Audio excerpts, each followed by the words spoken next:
Neste vídeo, eu quero responder a seguinte pergunta: por que uma pessoa que deseja ser psicanalista, que deseja trabalhar com a psicanálise, por que essa pessoa necessariamente, indispensavelmente, precisa se submeter à análise pessoal? Por que antes do sujeito praticar a psicanálise, antes de começar a atender, essa pessoa precisa passar uns bons anos sendo paciente de outro psicanalista? Eu vou responder isto neste vídeo de hoje, apresentando para você dois motivos principais. Se você não me conhece, meu nome é Lucas Napoli, eu sou psicólogo, psicanalista, tenho doutorado em psicologia clínica, então seja muito bem-vindo ao canal Psicanálise em Humanês. Primeira razão pela qual uma pessoa que deseja praticar psicanálise tem que fazer análise pessoal. Com o que o psicanalista trabalha? Com que ferramenta o psicanalista escuta, atende os seus pacientes? Ora, consigo mesmo, com seu próprio psiquismo. Então, nesse sentido, o seu psiquismo precisa estar suficientemente afiado para conseguir levar adiante um tratamento psicanalítico. Eu quero dizer com isso que o psiquismo do analista não pode estar poluído pelas suas questões pessoais mal resolvidas. Assim como um cirurgião não vai utilizar um bisturi sem esterilizá-lo, assim como um cozinheiro não vai utilizar as suas facas sem conferir se elas estão suficientemente limpas e amoladas, assim também não é possível, não é que não é só desejável, gente, não é possível escutar adequadamente uma pessoa, acolher os conteúdos trazidos por essa pessoa numa sessão de análise, interpretar esses conteúdos. Não é possível fazer isso de maneira adequada, de maneira qualificada, de maneira eficiente, se o psiquismo do sujeito que está escutando o paciente está completamente poluído, distorcido, enviesado pelas suas questões pessoais. Aí você pode me perguntar assim: ô Lucas, mas então, se o sujeito passa por uma análise durante, sei lá, 5, 6, 10, 20 anos, esse sujeito vai ter um psiquismo assim completamente limpo, completamente amolado, sem nenhum tipo de questão pessoal, ele vai conseguir ser para o paciente um espelho completamente polido, que só mostra exatamente aquilo que o paciente apresenta? Não. Isso é utópico, isso é idealização. É claro que não. É claro que o psicanalista continua sendo uma pessoa que tem as suas questões pessoais, que tem os seus vieses ideológicos, culturais. O fato de uma pessoa ser do sexo masculino coloca essa pessoa sob certas condições diferentes daquelas vivenciadas por uma pessoa do sexo feminino. É claro que a ideia de uma neutralidade absoluta é uma ficção, é idealização, é utópico. No entanto, isso não significa que a gente precise ir para o polo oposto. Já que não tem como eliminar completamente todas as questões pessoais do analista, já que não é possível que não haja nenhum tipo de distorção ou de viés na escuta do analista, então fazer análise ou não fazer, tanto faz. Claro que não. Nós precisamos ficar atentos ao senso das proporções, gente. Uma coisa é uma pessoa que passou por 5, 6, 7 anos de análise, conseguiu trabalhar muitas das suas questões principais, e esse sujeito de repente continua fazendo análise após começar a atender. Uma coisa é esse sujeito, outra coisa é uma pessoa que nunca fez análise, não vai fazer e começa a atender por aí pessoas. É claro, é óbvio, é indiscutível que o psiquismo dessa pessoa que fez 5, 6, 7 anos de análise, ele está muito mais preparado, muito mais adequado para acolher aquilo que vem de um paciente do que o psiquismo de um sujeito que nunca passou por um processo analítico. Quanto menos tempo de análise pessoal o profissional tem, mais as suas questões pessoais vão interferir no tratamento. Até porque, via de regra, pessoal, vamos falar a verdade aqui. Via de regra, pessoas que se interessam em praticar a psicanálise, praticar a psicoterapia de forma geral, eu chutaria aqui uma estatística de talvez mais de 90% dessas pessoas, são pessoas que atravessaram quadros de adoecimento emocional. Então, frequentemente, o que acontece é que a pessoa vai fazer análise não exatamente com o objetivo de se tornar analista no futuro. Ela acaba descobrindo o desejo de se tornar analista ao longo do processo. Ela vai fazer análise para tratar das suas questões mesmo. Mas esse é o primeiro motivo. O primeiro motivo pelo qual uma pessoa que deseja praticar a psicanálise tem que fazer análise pessoal, não basta ficar só estudando a teoria, pode estudar a teoria durante 20, 30, 40, 50 anos. Se não fizer análise pessoal, não tem jeito. Essa pessoa não está capacitada, não está habilitada para trabalhar como psicanalista. O sujeito precisa limpar suficientemente bem, não estou falando de uma limpeza absoluta. O sujeito precisa limpar suficientemente bem a sua escuta.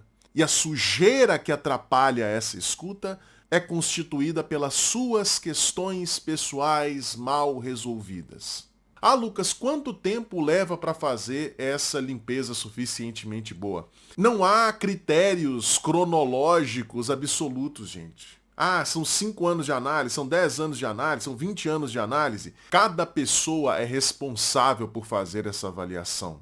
Agora, é óbvio, é evidente que não é suficiente 6 mesezinhos de análise, 1 anozinho de análise. A gente está falando de anos no plural. Uma pessoa, para ser médico, não tem que estudar no mínimo 6 anos na graduação, na faculdade? Isso para cuidar do corpo de outras pessoas? Por que seria imaginável que para oferecer cuidados de ordem psicológica seria necessário um processo de formação de 6 meses, 1 ano?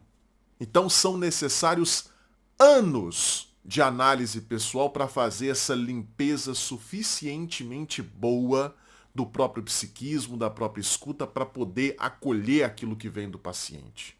E a segunda razão pela qual toda pessoa que deseja atuar como psicanalista precisa fazer anos de análise pessoal é o fato de que somente fazendo análise pessoal o sujeito vai ter acesso à experiência prática, à experiência concreta da psicanálise, que não tem como ser transmitida pela teoria.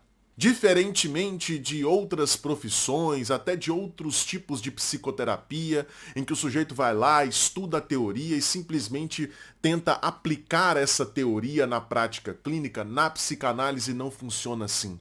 Não é possível entender concretamente, realizar, como se diz em inglês, né? Realize, perceber concretamente como se dá a experiência psicanalítica sem passar por ela. Por isso que muitas vezes, inclusive lá na Confraria Analítica, a minha escola de formação teórica em psicanálise, muitos alunos chegam perguntando: Lucas, mas como é que se dá esse manejo? Como é que o analista fala a interpretação? Como é que esse processo acontece? Eu sempre digo, faça análise pessoal. Na análise pessoal, sendo paciente de outro psicanalista, você vai entender como é que as coisas acontecem na prática. Não tem como isso ser transmitido teoricamente. A teoria não é suficiente para formalizar de maneira absoluta e transparente o que acontece na prática. Você tem que passar pelo processo. É por isso que eu costumo dizer que a análise pessoal é o estágio do psicanalista. Ao contrário do que acontece em outras abordagens terapêuticas, em que o sujeito vai lá, estuda a teoria, aí ele começa a prática clínica já atendendo pessoas e sendo supervisionado por um profissional mais experiente. Na psicanálise não funciona assim. Você não vai testar, você não vai experimentar o que você está aprendendo na teoria aplicando isso em outra pessoa, não. Você vai experimentar aplicando isso em você mesmo. Mas como a autoanálise é impossível, a psicanálise só tem como funcionar de fato, a experiência psicanalítica só tem como acontecer se houver um paciente e um psicanalista, tem que ter 2 pessoas. Você só vai conseguir aplicar em você mesmo aquilo que você está aprendendo teoricamente sendo paciente de outro analista. Esse é o estágio do psicanalista. É ali que você vai aprender na prática como é que a psicanálise funciona. Senão tudo vai parecer para você muito abstrato, muito teórico, você não vai conseguir perceber a aplicabilidade daquilo na prática. Por quê? Porque você não se submeteu à prática. É ali que você vai ver como é que as intervenções acontecem, como é que o tato psicanalítico funciona, como é que é a transferência. Você vai vivenciar na prática, na sua própria experiência, aquilo que você está aprendendo na teoria. Então todos esses conceitos teóricos que muitas vezes parecem difíceis de serem visualizados na experiência, você conseguirá perceber o quanto eles estão conectados com a vida passando pelo processo analítico. Então é por isso que não dá para ser psicanalista sem fazer análise pessoal. A sua escuta estará completamente poluída, suja pelas suas questões pessoais, se você não fizer análise. Ah, eu faço a minha autoanálise. É impossível, não tem jeito. Você só vai estar se enganando. Só isso. E em segundo lugar, se você não faz análise pessoal, você não vai entender de fato como a psicanálise funciona.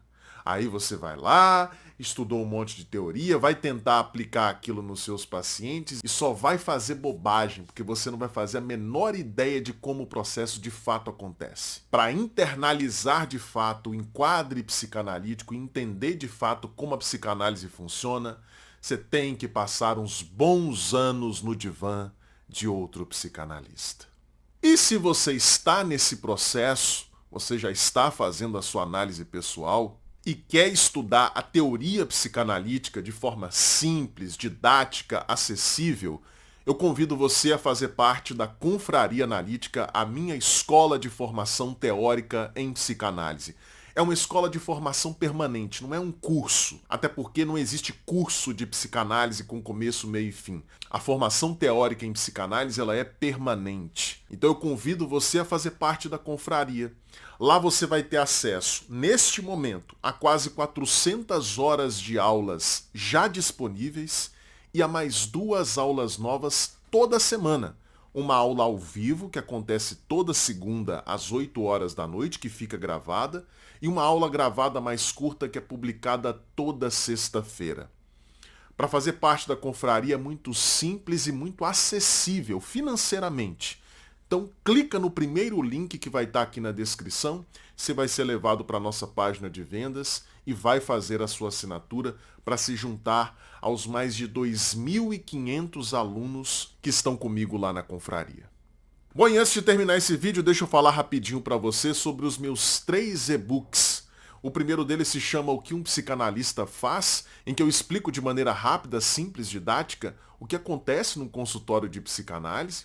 O segundo e-book se chama Psicanálise em Humanês, 16 conceitos psicanalíticos cruciais explicados de maneira fácil, clara e didática. E o terceiro e-book se chama Entenda-se, 50 lições de um psicanalista sobre saúde mental.